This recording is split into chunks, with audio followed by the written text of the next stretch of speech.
Piers Morgan is being urged to cough up after losing a bet to Rishi Sunak.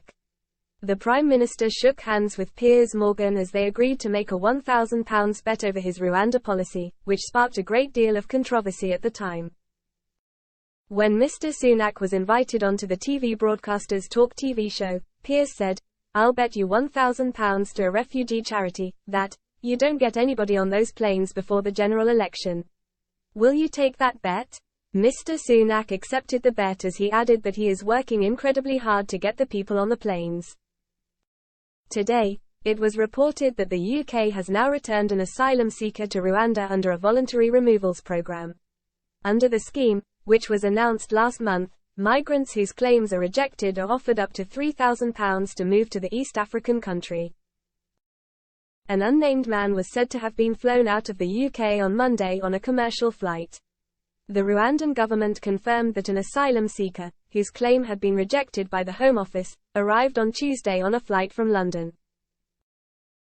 UK officials did not provide any further details, other than saying that the asylum seeker had exhausted all rights to be in the UK.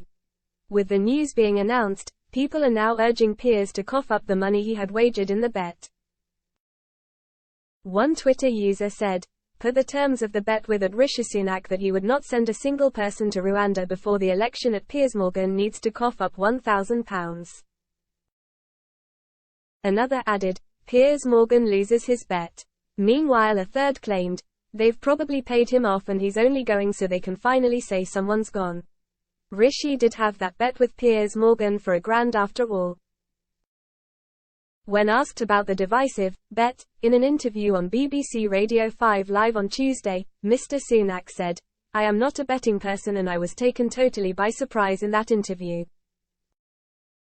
The point I was trying to get across, I was taken totally by surprise, was actually about the Rwanda policy and about tackling illegal migration, which is something I care deeply about.